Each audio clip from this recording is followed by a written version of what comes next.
Hello everyone, and welcome back to the channel. My name is Evelyn.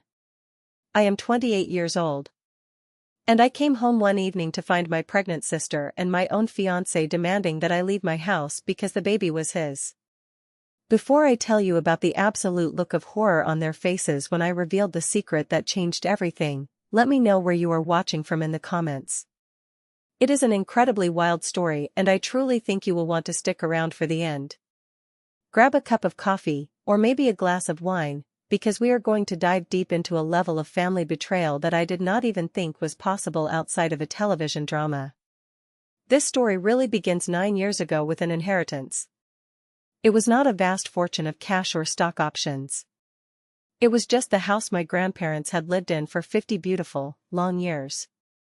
My grandparents were the kindest, most stable people in my entire life. While my own parents were always busy or distracted, my grandparents were my rock.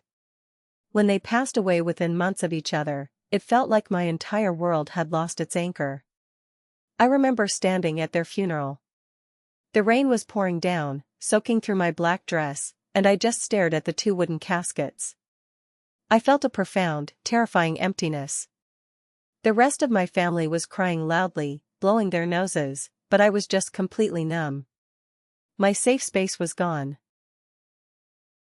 They left me their house.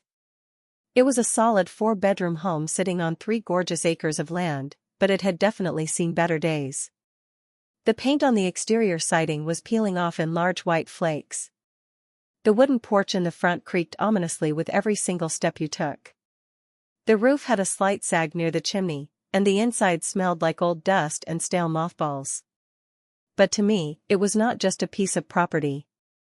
It was the absolute last piece of them that I had left in this world.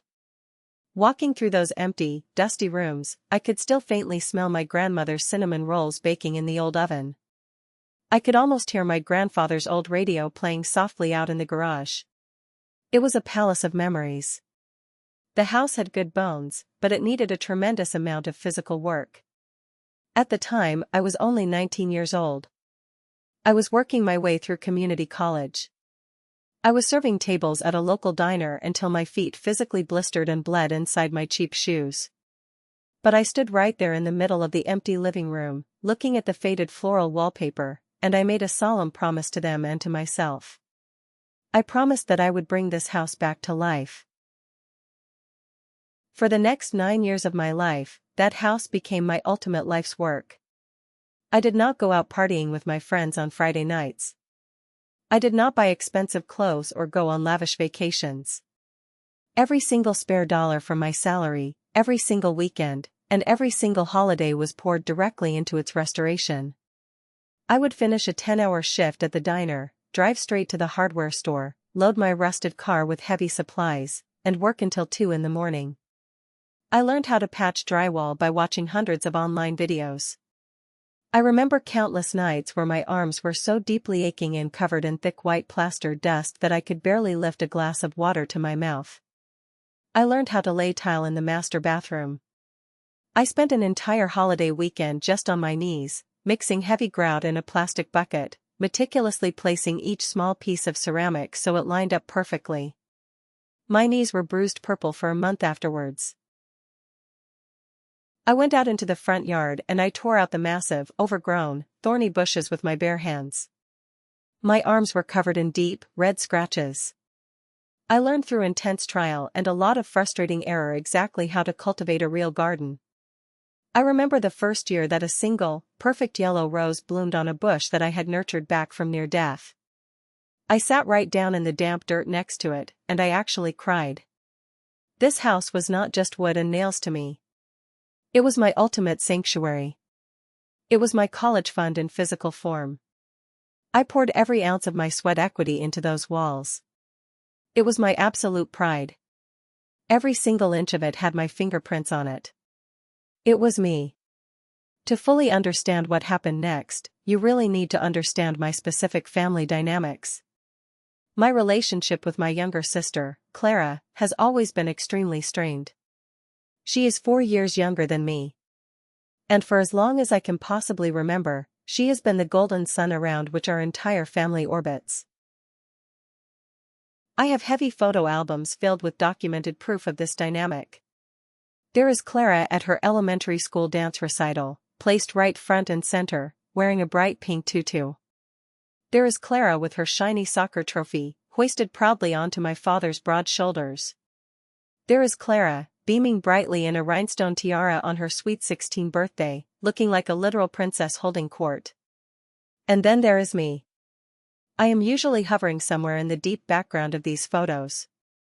I am a blurry, out-of-focus figure standing on the very edge of the frame, just trying to smile, just happy to be included in the moment. Our parents never actively meant to be cruel to me. I honestly do not think they even realized what they were doing to us. They just saw two very different daughters. Clara was always treated as the fragile, sparkling, delicate one who needed constant, overwhelming praise and fierce protection. I was the quiet, responsible, highly capable one who could always just take care of herself. I was the child who packed my own school lunches and washed my own laundry without ever being asked. When Clara managed to get a simple passing grade on a test, it was an immediate cause for a massive celebration dinner at her favorite expensive restaurant. But when I finally got a major promotion at my corporate job, stepping up to a senior management role with a real office, my mother would barely look up from her magazine. She would just pat my hand lightly and say, "That is nice, dear." And then, in the very next breath, her voice would light up like a fireworks display and she would exclaim, "Oh, you will never guess what Clara did today." This lifelong, exhausting dynamic forged a massive, terrifying sense of entitlement inside Clara. It was a blind confidence that was honestly both inspiring and terrifying to watch. She moved through her entire life with the serene, untouchable confidence of someone who has never been told the word no. She truly, deeply believes that whatever she wants, she completely deserves, simply because she exists. And for the most part, the rest of the world seemed to blindly agree with her. Then, about 6 months ago, her perfectly charmed world apparently hit a severe speed bump. My fiancé, Arthur, the man I had been with for 3 wonderful, stable years, approached me one evening. He had that very serious, furrowed brow look that he always got when he was about to ask me for something that he knew I would not like. He sat me down at the kitchen island, poured me a glass of ice water, and let out a heavy sigh. "Clara is going through a really hard time right now," he said. His voice was incredibly soft and painfully reasonable. "She broke up with that wealthy guy, Michael. And she just lost her job at the high-end boutique. She is really struggling, Evelyn. She needs a safe place to land for just a little while. She is your family." I hesitated. Every single instinct in my body screamed a resounding, deafening no. My stomach instantly tied itself into a hard, painful knot. I vividly remembered all the countless times I had bailed her out of deep trouble in the past. I remembered paying a massive, maxed-out credit card bill she had hidden from our parents. I remembered lending her thousands of dollars for a security deposit that she never, ever paid back. I called my best friend Brenda on the telephone later that exact same day to vent my frustrations. Her reaction was immediate and fierce. "Are you absolutely insane?" she yelled right into the phone receiver. "You are literally letting the viper directly into your nest. Do not do it, Evelyn. You are finally happy and peaceful. She will ruin it." But then I looked at Arthur later that evening. He seemed so incredibly earnest. He was a fundamentally good man. Or at least, that is what I believed with my entire heart. His defining characteristic in our relationship was his intense desire to keep the peace. He hated any form of conflict and just wanted to smooth over any tension. And he was technically right about one major thing. Clara was my sister. You help your family when they are down on their luck. That is exactly what good people do.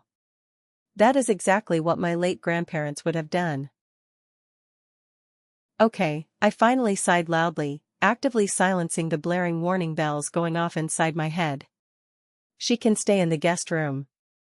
But just temporarily. Just until she gets back on her feet and finds a new job. That was my first mistake.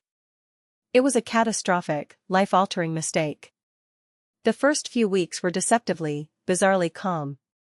It was the heavy, suffocating quiet right before a massive hurricane makes landfall. Clara was actually on her absolute best behavior. She mostly stayed shut inside her room, coming out only to fill the kitchen with sad, dramatic sighs and grand pronouncements about her terrible, unfair luck. I actually felt a genuine pang of deep sympathy for her. I thought to myself, maybe Brenda was wrong. Maybe losing Michael and losing her job had finally humbled her. Maybe she had finally grown up. Then, the silent campaign began. It was so subtle at first that I almost convinced myself that I was losing my mind. I came home from a long, exhausting day at the office to find my entire living room furniture completely rearranged. I had painstakingly arranged that room for optimal natural light so my houseplants could thrive, and so my cozy reading chair sat right by the best window. Now, the entire room was flipped upside down.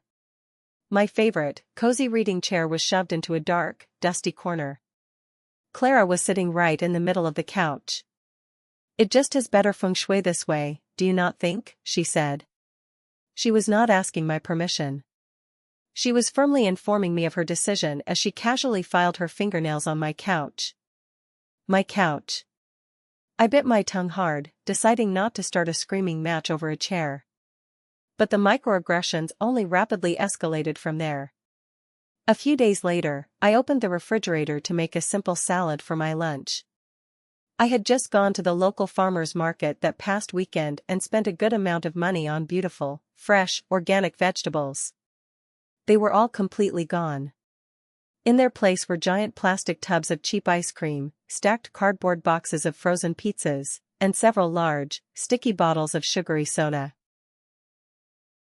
"Oh, sorry," she chirped from the kitchen table without a single, tiny hint of an apology in her tone. "I just cannot stand all that rabbit food. I did you a huge favor and cleared out the clutter so we have room." She was an invasive species. She was slowly but very surely choking out my peaceful life and aggressively replacing it with her own chaotic existence. Next to go was my favorite coffee mug. It was a simple, heavy ceramic mug that I had kept safe since my very first tiny apartment. I loved the way the handle felt in my fingers. One morning, it simply vanished. In its place on the hook under the kitchen cabinet was a garish, bright pink, glittery thing with a cartoon unicorn painted on it. When I specifically asked her where my mug was, she just shrugged her shoulders. "I think it got chipped. I threw it out. This one is way cuter anyway." She was actively treating me like an unwelcome, completely out of touch roommate living inside my own home.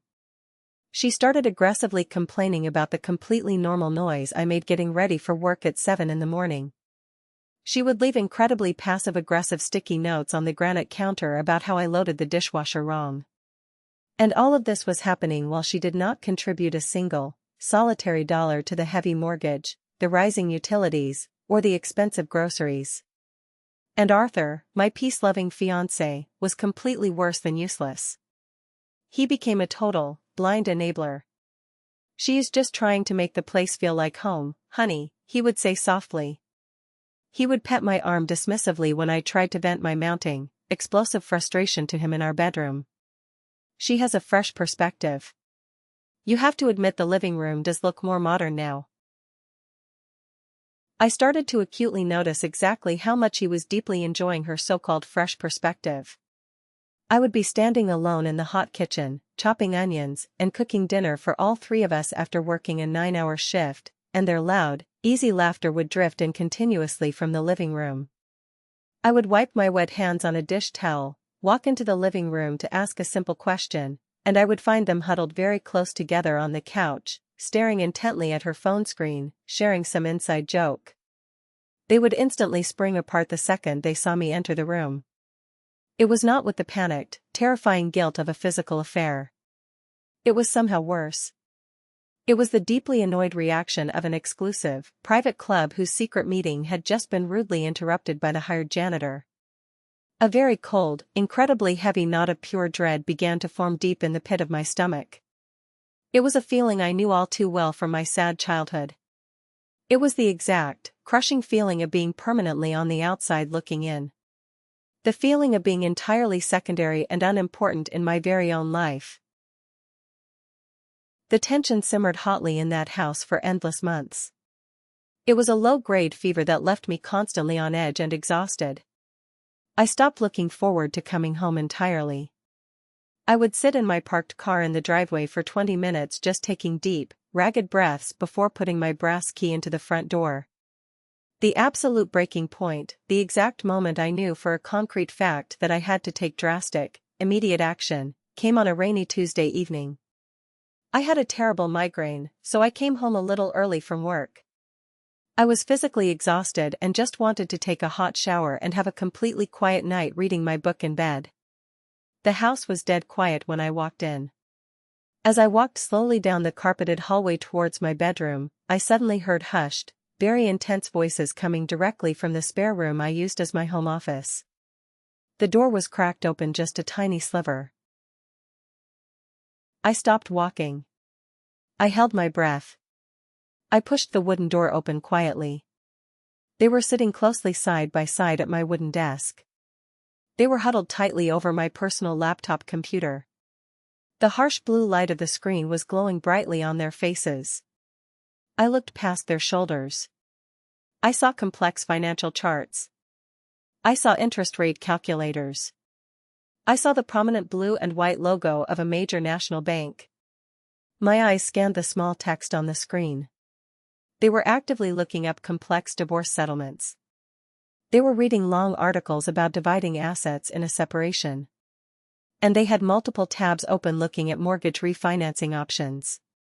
For my specific address. For my house. What are you two doing? My voice was incredibly quiet, but it sliced through the stuffy air of that small room like a jagged shard of broken glass. They jumped out of their chairs like they had been hit with a high-voltage cattle prod. Arthur slammed the laptop lid shut so violently that the plastic casing actually creaked loudly in protest. He spun around to face me. "Evelyn," he gasped out. "You are home early." His face was completely, brightly beet red. A literal bead of sweat formed on his temple and rolled down the side of his face. He looked absolutely, completely terrified. Clara recovered with the terrifying, unnatural speed of a seasoned, professional liar. She did not miss a single beat. "We were just looking at some design ideas," Clara said. She flashed a bright, perfectly fake smile. "Just thinking of ways to increase the property value. For you, of course. For your future." The sheer audacity of it. The bald-faced, insulting lie. It literally stole all the oxygen right out of my lungs. They were not just overstepping boundaries anymore. They were actively, methodically plotting against me. A sick, completely horrifying picture began to form rapidly in my mind. It was a puzzle made of all those hushed whispers, the shared secret glances over dinner, the late-night computer sessions I never knew about until now. I was being methodically pushed out of my own life, one rearranged sofa cushion and one deleted browser history at a time. "Get away from my computer," I said. My voice was tight with a blinding rage that I could barely contain. My hands were physically shaking at my sides. "And stop making plans for a house that is absolutely not yours." The argument that immediately followed was the ugliest, most vicious fight Arthur and I had ever had in our 3 years together. He completely flipped the entire script on me. He loudly accused me of being paranoid, incredibly controlling, and deeply inhospitable to my own flesh and blood. Clara stood right there with large crocodile tears pooling perfectly in her eyes. But those tears never quite reached her cold, calculating gaze. She accused me of being insanely jealous of the special, unique bond she and Arthur shared. She said I was trying to maliciously punish her for being depressed. They were a unified team. They were a solid united front of intense gaslighting and emotional manipulation. They took my completely legitimate anger and twisted it, turning it back on me until they deliberately made me feel like I was the crazy one in the room. That night, Arthur slept on the couch downstairs. I lay wide awake in my master bedroom, staring blankly at the dark ceiling. The house, my beautiful, safe sanctuary, suddenly felt completely alien and incredibly hostile all around me. The walls physically felt like they were closing in on my chest. I knew then, with absolute, undeniable certainty, that this situation had to end immediately. I made a firm, concrete decision. I would talk to Arthur the very next day, entirely alone. I would give him a strict, unwavering ultimatum. It was either he kicked Clara out of my house, or the wedding was permanently off. But I never got the chance to deliver that ultimatum. They made their strategic move first. The very next evening, I walked through the front door, exhausted from work, and stepped right into a meticulously planned ambush. It was clearly, deliberately staged. The television was off. The overhead lights were dimmed low. Arthur and Clara were sitting perfectly side by side on the living room couch. Their hands were clasped together tightly in their laps. There was a sickening air of grave ceremony about the whole setup. They looked exactly like a king and queen sitting on a throne, about to deliver a royal proclamation to a lowly, insignificant peasant. "Evelyn, we need to have a family meeting," Arthur said. His voice was incredibly heavy with a disgusting, false solemnity. I did not sit down. I stood right there in the entryway, my heavy leather work bag digging painfully into my shoulder, and I just looked at them. I could feel my heart starting to hammer violently against my ribs. Clara had a small, intensely triumphant smirk playing right on the very corners of her lips. She slowly lifted her right hand and placed it protectively, almost performatively, over her flat stomach. She locked her eyes directly onto mine. Her eyes were absolutely gleaming with pure victory. "I am pregnant," she announced clearly into the quiet room. "And Arthur is the father." The words did not just hang in the air. They violently detonated. The wooden floor literally felt like it dropped out completely from underneath my shoes. It was an intense, brutal physical sensation, a violent lurch in my gut so severe that I had to reach out and grip the wooden back of the dining chair just to keep myself upright. My vision instantly blurred at the edges.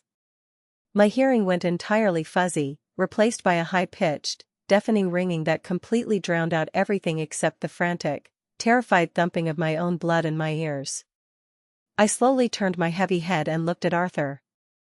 I looked at the man whose romantic proposal I had tearfully accepted.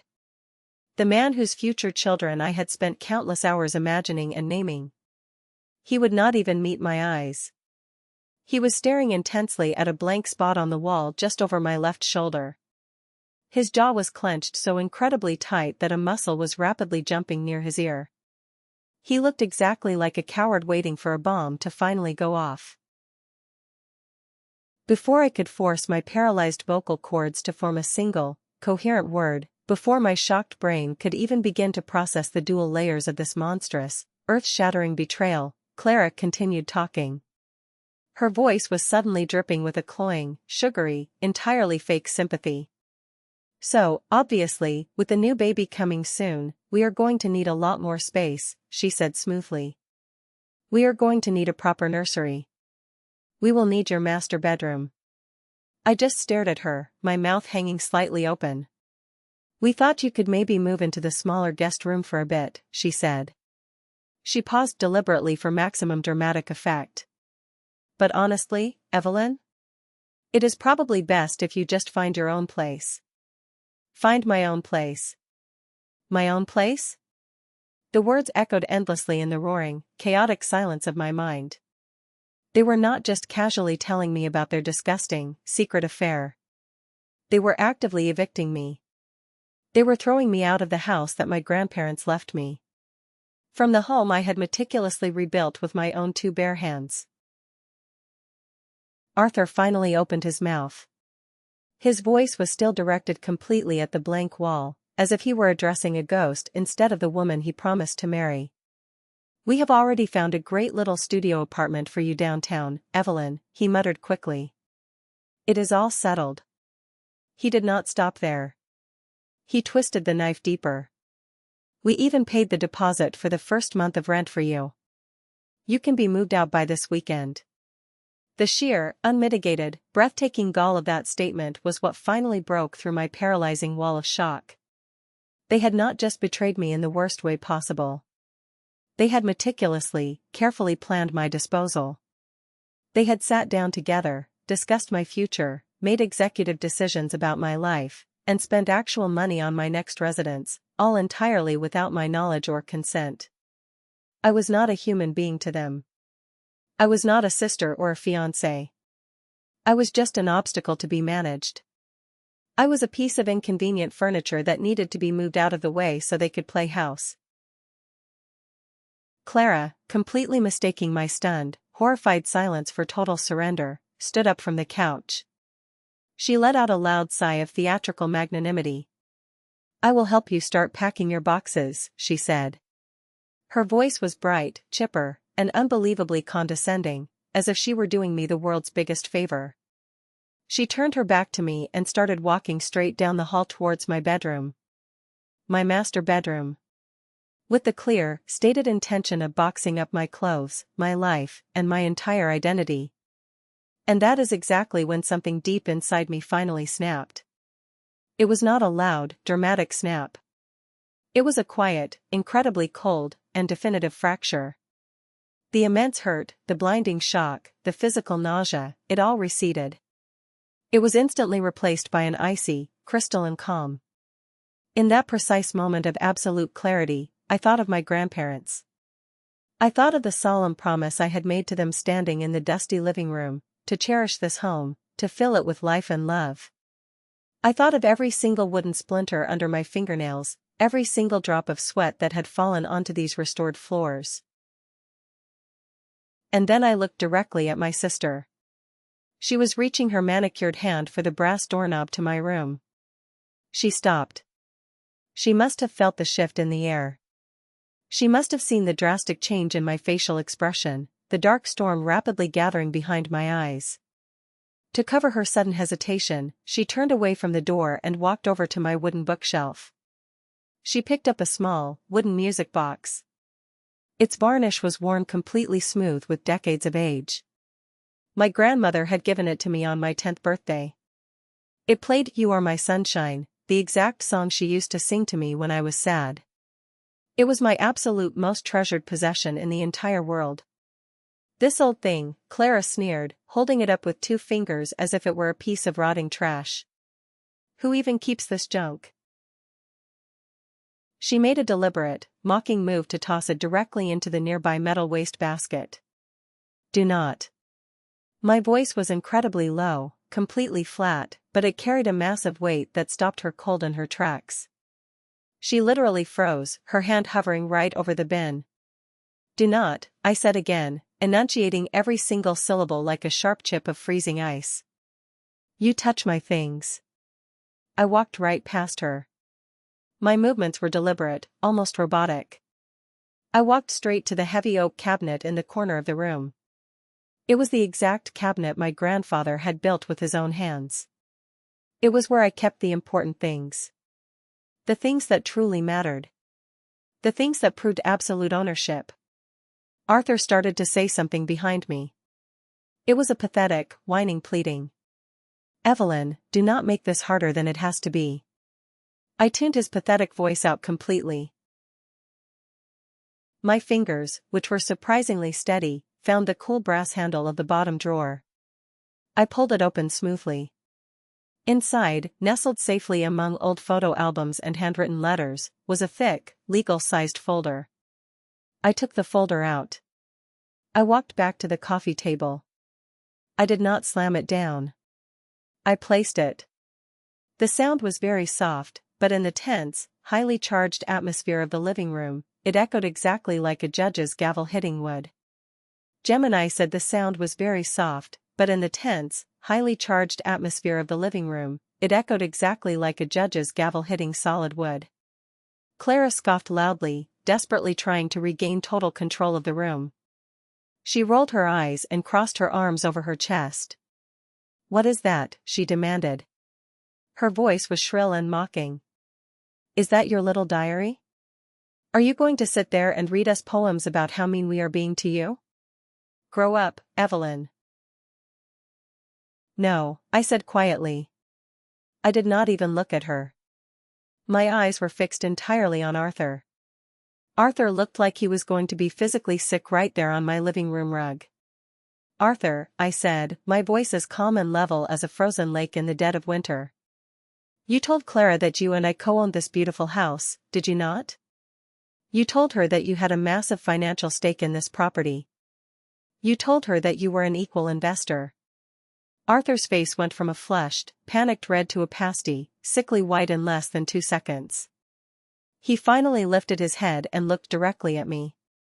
And for the very first time in our 3 years together, I saw raw, completely undiluted fear shining in his eyes. He started to aggressively stammer. He waved his hands in front of him defensively. Well, Evelyn, I helped with the groceries sometimes, he mumbled pathetically. And I bought that new lawnmower last spring. And... Silence, I said. The word was a heavy command, not a polite request. He fell completely silent. He closed his mouth and swallowed hard. I opened the thick folder. Inside, completely pristine and protected safely in a heavy plastic sleeve, was the official deed to the house. I slid the crisp paper out slowly and laid it perfectly flat on the glass coffee table, smoothing the edges with the flat of my hand. The paper was incredibly thick, highly official, and deeply embossed with the official county seal. My full name was there, typed out in clear, bold black ink. Evelyn Rose Miller. And right below my name, in the designated space for a second owner, there was absolutely nothing. It was just an empty, damning, blank black line. There is a very funny thing about this particular house, Clara, I said, finally lifting my eyes from the document to meet her confused, angry gaze. It is part of the sacred inheritance I received from my late grandparents. It has always belonged to me. I leaned forward slightly, resting my hands on my knees. I wanted to make sure they heard every single syllable clearly. Every single cent that went into the massive renovations, I continued. Every single monthly mortgage payment for the past 9 years. Every single property tax bill. It has all come directly from my personal bank account. It came from my salary. It came from my incredibly hard work and my personal college fund. Clara's smug, intensely triumphant smile was completely gone now. It was frozen on her face like a grotesque, poorly made mask of utter disbelief. Her mouth hung open. Arthur has never contributed a single, solitary penny to the actual ownership of this property, I declared, my voice gaining immense strength and volume with every single word of the absolute truth. His name is not on the mortgage documents. His name is not on the homeowner's insurance policy. I reached out and tapped the thick paper deed heavily with my index finger. The sound was sharp and incredibly definitive in the completely silent room. And his name sure as hell is not on this. This house is mine, I declared loudly, my voice ringing off the walls with a power I never even knew I possessed. Mine alone. I stood up completely straight. I looked down at both of them. And you too, I said, my gaze sweeping over both of their terrified faces. You are just 2 traitors sitting comfortably on my couch, inside my house. You are nothing but guests here. And your visit is officially over. The silence that immediately followed my declaration was the most profoundly satisfying sound I have ever heard in my entire 28 years on this earth. It was a dense, incredibly heavy silence. It was entirely filled with the invisible sound of their arrogant, deeply selfish little world shattering into a million tiny, jagged pieces. Clara's face crumbled. The color drained entirely out of her cheeks, leaving behind a pasty, mottled white. Her mouth opened and closed repeatedly, but absolutely no sound came out. She looked exactly like a fish pulled out of the water onto a wooden dock, gasping desperately for air, grasping for a reality that simply no longer existed. Arthur looked like he had been physically struck with a baseball bat. He was staring down at the official deed as if it were a highly venomous snake ready to strike his throat. His hands were violently trembling in his lap. The arrogant man who, mere minutes ago, was calmly explaining exactly how he had found me a tiny new apartment, was now utterly, completely broken in half. Clara, completely true to her lifelong form, recovered first. Her deep shock morphed rapidly into a familiar, incredibly ugly rage. It was the absolute last, desperate defense of the highly entitled when their perfect world refuses to bend to their strict will. "This is just a stupid technicality," she shrieked loudly. Her voice cracked terribly with rising hysteria. "It is just a stupid piece of paper. It does not even matter. I am pregnant. I am carrying his child. We are going to be a real family. We need this large space far more than you do, Evelyn. You cannot just throw a pregnant woman out into the cold street." "Oh, I absolutely can," I said, my voice still dangerously quiet and steady. "And I will do exactly that." I reached my hand back into the thick folder. I had been so deeply shaken by their disgusting mortgage browsing stunt in my office the night before that I had spent my entire lunch break that afternoon sitting in my car, calling legal offices. I had spoken to a very sharp lawyer just to fully understand my concrete options as a sole homeowner. "This," I said, pulling out 2 more cleanly printed documents that I had filled out completely. "This is a formal, legally binding 30-day notice to vacate the premises for both of you." I placed one white paper directly in front of Arthur on the glass table. I placed the second white paper directly in front of Clara. I felt exactly like a casino dealer laying down the final, devastating losing cards in a high-stakes game that they did not even know they were actively playing. "And Clara," I added smoothly, looking directly at my younger sister. My cold fury was now a highly precise, surgical instrument. "Since you seem to firmly believe that this is all just practical business, let us treat it exactly that way." I pulled out a small notepad from my back pocket. "You have been living here, consuming my expensive resources, eating my food, and using my electricity for exactly 6 months, I read from my notes. The current market rate for renting a master room in a house this large, in this specific, nice neighborhood, is approximately $2,500 a month." I did the quick math in my head, though I already knew the massive number. "That comes to a grand total of exactly $15,000, I stated clearly. "I have highly detailed records of every single utility bill and every single grocery store receipt. I fully expect a certified check from you before you leave." I leaned in very close to her furious face. "Otherwise, my lawyer will be in touch with you very shortly about filing a massive civil lawsuit for extensive back rent and property damages." The explicit threat of a real lawsuit, the terrifying idea of actually being held financially accountable for her own actions, was the final, devastating blow. Clara just stared blindly at the eviction paper sitting in front of her. Her face was a frozen mask of pure, unadulterated disbelief and intense fury. The sheer idea of actually having to pay her own money for something she strongly believed she was magically entitled to for free was so completely foreign to her, it literally broke her brain. Arthur finally found his voice. It was a weak, reedy, incredibly pathetic thing.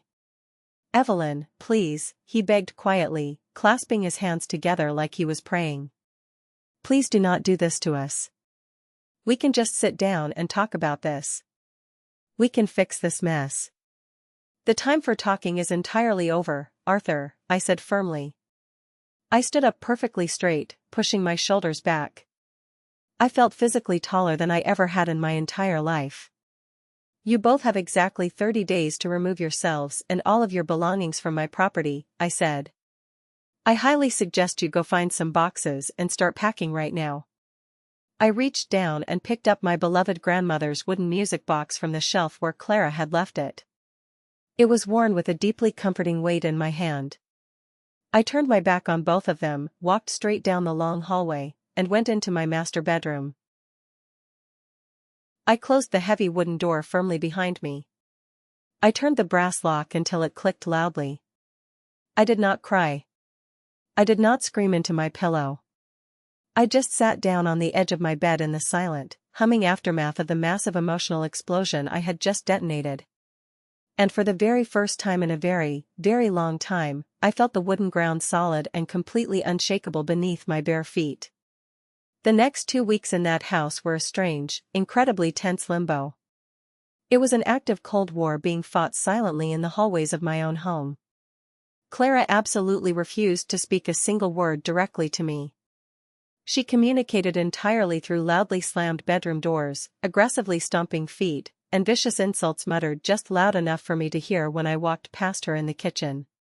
She treated me constantly with a venomous, toxic contempt, as if I were the terrible villain who had horribly wronged her innocent soul. Arthur tried an entirely different, far more pathetic tactic. He would write little, sad notes on torn pieces of paper and slide them under my locked bedroom door.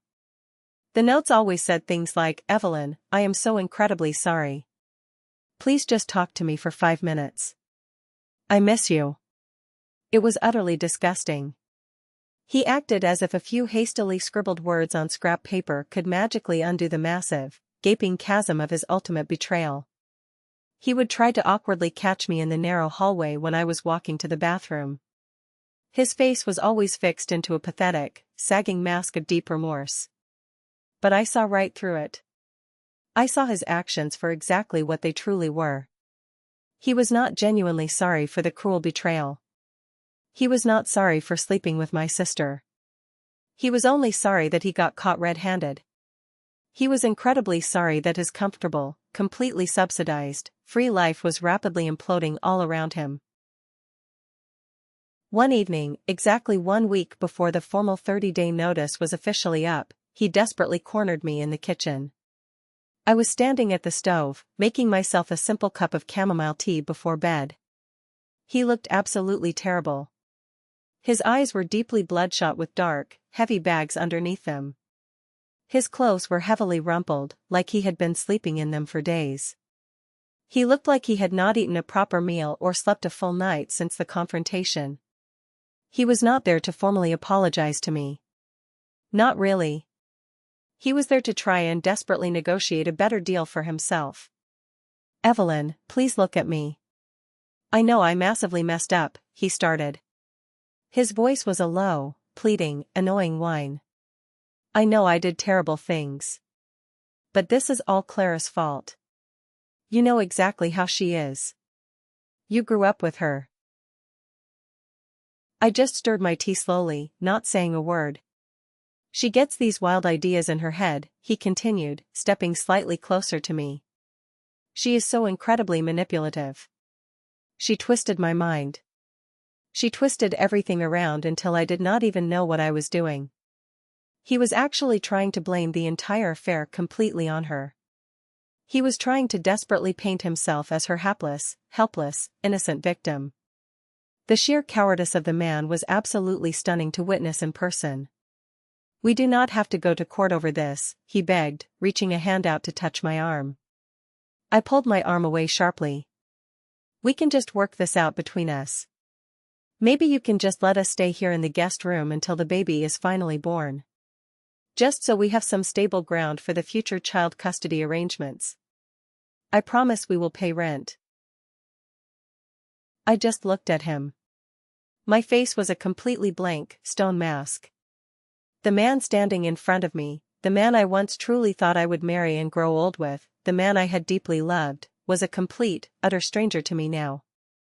He was nothing but a weak, sniveling, cowardly parasite trying to find a new host. I still did not say a single word to him. I just turned off the stove, picked up my hot tea, and walked directly to the front hall table. There was a large, thick manila envelope sitting right on the polished wood. It had been sitting there all day. I picked it up and held it out to him. "What is this?" he asked. His voice was incredibly wary, and his hand shook as he took the heavy envelope from my fingers. "It is a certified copy of the formal eviction filing," I said. My voice was entirely devoid of any human emotion. It was strictly business. "My lawyer officially filed it with the county court this morning at 9 o'clock. The local sheriff will be right here at my front door to physically escort both of you off my private property in exactly 7 days if you are not already gone." I took a slow sip of my hot tea. Now, if you will excuse me, I am going to bed, I said. I walked right around him. I left him standing completely frozen there in the dim light of the hallway, physically holding the legal, binding proof of his spectacular, absolute failure in his trembling hands. But the final, massive twist of this entire nightmare, the one huge twist that even I, in my wildest, most vindictive imaginings, did not ever see coming, was not actually delivered by me or my lawyer. It was delivered by modern science. The very next day, after my cold kitchen confrontation with Arthur, he and Clara had a massive, violent screaming match that literally rattled the glass windows of my house. I was safely in my locked master bedroom reading a book, but I could clearly hear every single venomous, hateful word they screamed at each other. They were standing in the living room, completely losing their minds. I heard Arthur scream phrases like, "You lied to my face," and "How could you think I was so incredibly stupid?" I heard Clara screaming back, crying hysterically, defending herself. I clearly heard Arthur screaming something very specific about a rich ex-boyfriend named Michael. The very next morning, when I woke up and walked out into the kitchen to make coffee, Arthur was completely gone. He had frantically packed a single duffel bag in the middle of the night and vanished entirely. He left his car keys on the counter. He was just gone. Clara stayed in her room. She was sullen, furious, and completely silent. She clearly, delusionally believed that she could still somehow wait me out. She believed that her growing pregnancy was an invincible, magical shield that would stop the sheriff from actually throwing her onto the sidewalk. Exactly 1 week later, just 2 days before the absolute eviction deadline from the court, my best friend Brenda came over to my house. She practically kicked the front door open. She had a large bottle of red wine securely in one hand, and she was gripping her glowing cell phone tightly in her other hand. Her face was a frozen mask of absolute, gleeful shock. Her eyes were as wide as dinner plates. "Evelyn, you are absolutely not going to believe this," she practically yelled, shoving the bright phone screen directly into my face. "You need to read this right now. Sit down and read this." I took the phone from her shaking hand. It was a long, text-heavy post on a very popular, anonymous local community forum. It was a site where people in our city aired their dirty laundry and complained about bad dates. The post was boldly titled, "My lying girlfriend faked a pregnancy to trap me and steal a house." I started reading. The specific details written in the post were so incredibly raw, so highly specific to my exact house layout and my exact timeline, that there was absolutely no doubt in my mind who had frantically typed it out. It was Arthur. It was a long, rambling message from a deeply broken man ranting with the blinding fury of a scorned, humiliated fool. He wrote that after our massive fight about the eviction notice, his deep, nagging suspicions had finally gotten the better of him. He wrote that he had suddenly remembered Clara talking wistfully about her wealthy ex-boyfriend, Michael. He remembered her mentioning how Michael came from a massive trust fund family and owned several real estate properties. Driven entirely by a desperate, last-ditch paranoia, Arthur had aggressively demanded that Clara go to a private clinic and take an advanced prenatal paternity test. He wrote that he forced her to do one of those highly advanced new tests that you can do very early in the pregnancy with just a simple blood draw from the mother. He wrote that he had just gotten the official medical results emailed back to him that very morning. Probability of paternity, 0%. The anonymous post was a massive torrent of public humiliation and intense rage. Arthur wrote that when confronted with the medical paper, Clara had finally broken down and confessed the entire evil truth. She had been actively, secretly sleeping with her wealthy ex-boyfriend, Michael, on the side for the entire 6 months she lived in my house. The growing baby inside her was absolutely his. She had carefully concocted the entire, elaborate scheme to actively drive a permanent wedge between me and Arthur. She was desperately hoping to secure a stable, free place to live. Her ultimate goal was to manipulate Arthur into a long-term legal commitment, effectively getting herself a totally free house and a doting, stupid fool to financially raise another richer man's child. She had confidently gambled that Arthur was far too incredibly weak, far too desperate for love, and far too smitten with her beauty to ever actually question the paternity. And she was almost perfectly right. The lengthy post was a massive, embarrassing public self-flagellation. Arthur admitted to the entire internet that he was not just a disgusting cheater. He was the ultimate dupe. He was the easy mark. He was the gullible sucker in a much larger, far more humiliating, terrible con. Brenda and I sat at my kitchen island, drinking heavy glasses of red wine, reading the post over and over again until we were both laughing so hard that tears streamed down our faces. It was the purest form of poetic justice I could ever imagine. That very same night, Clara finally packed her designer bags. There was absolutely no more high drama.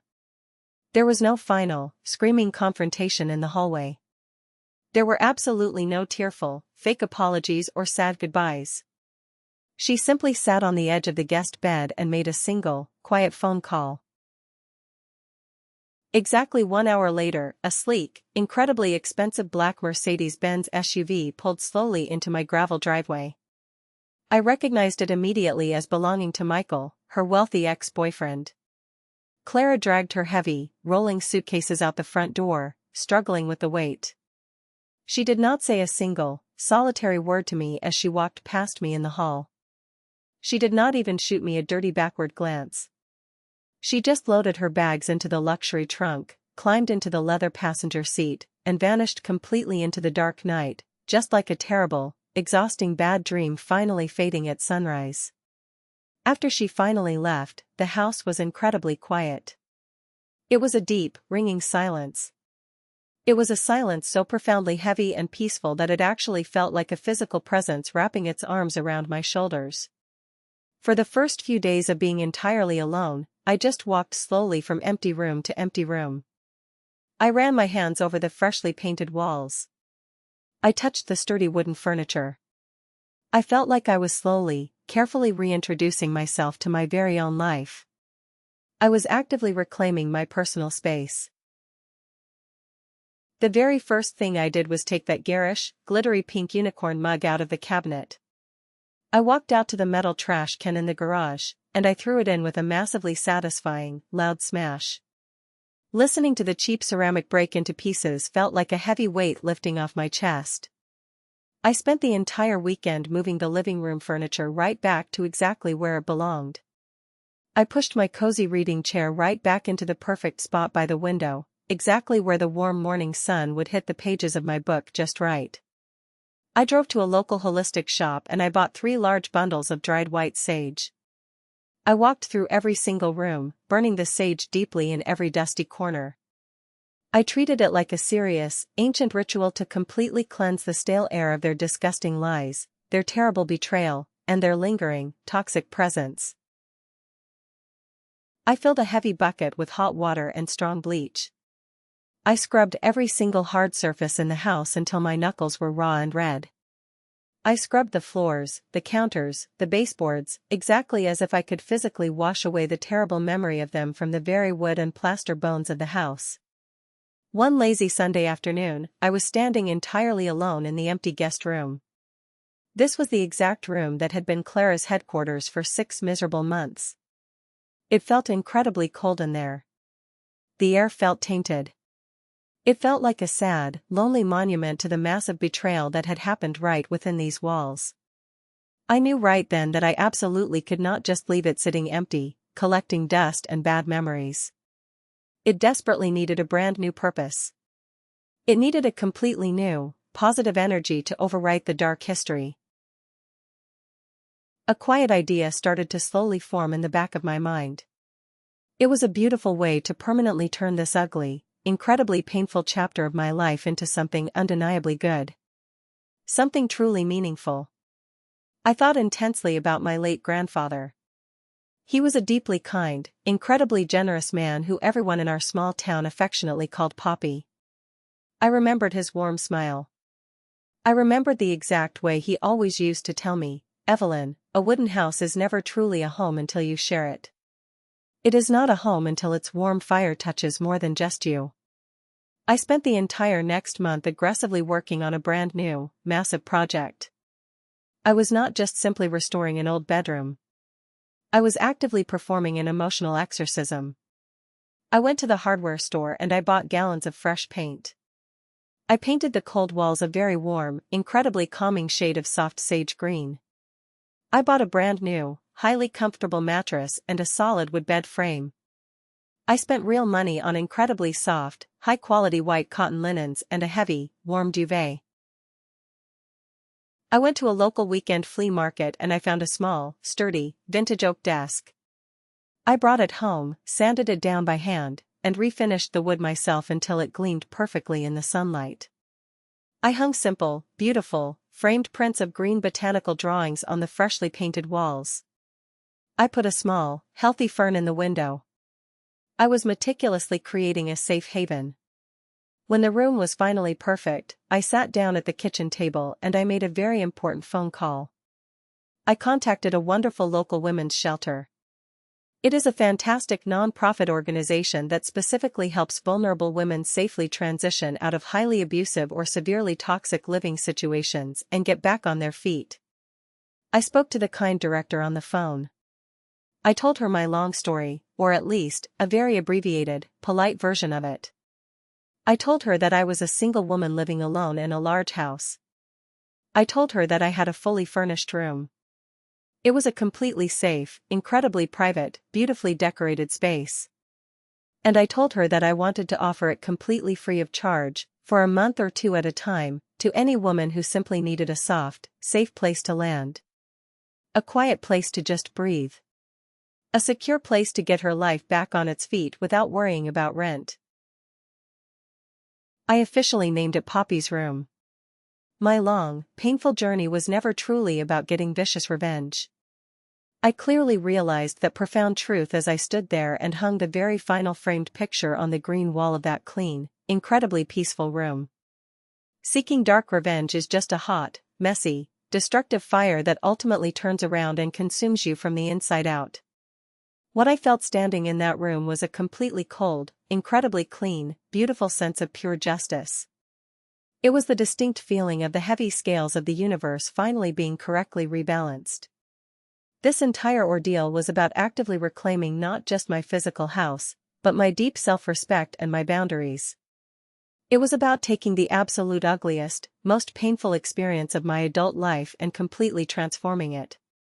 Turning it into a glowing source of real strength and genuine hope for someone else who desperately needed it. It was about truly honoring my amazing grandparents in the absolute truest, most beautiful way I possibly knew how. Just a few short days ago, I proudly welcomed the very first resident of Poppy's Room into my home. She was a quiet, nervous woman in her late 50s. The director told me she was a brave survivor of a very long, incredibly emotionally abusive, terrible marriage.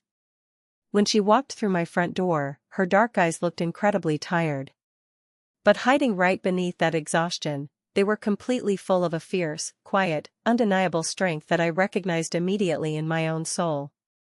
She arrived with only a small, battered rolling suitcase and a single brown cardboard box with her first name hastily written on it in black marker. That was absolutely everything she had left in the world after escaping a 30-year marriage. I showed her the kitchen, the bathroom, and finally, I opened the door to Poppy's room. As I reached out and gently handed her the key to the room, a simple, shiny brass key on a plain ring, she looked up at me. Her tired eyes instantly welled up with thick, heavy tears that spilled over her cheeks. "Evelyn, I honestly do not know how to ever thank you for this," she whispered. Her voice was incredibly thick with heavy emotion and immense gratitude. I did not offer platitudes. I just smiled at her. It was a real, deeply genuine smile that stretched my cheeks and reached all the way up to my eyes. "You do not ever have to thank me," I said softly, placing my hand gently over hers. "Just take a deep, long breath. You are completely safe now. Welcome home." And as I stood there quietly in the hallway of my house, my beautiful, peaceful house, and watched her gently close the heavy wooden door to her brand new, safe, temporary sanctuary, I took a deep breath myself. I looked around the quiet hallway, smelling the faint scent of the sage and the fresh paint. And I knew right then, with absolutely every single fiber of my being, that I was finally, truly home, too. Thank you all so incredibly much for taking the time to listen to my long story today.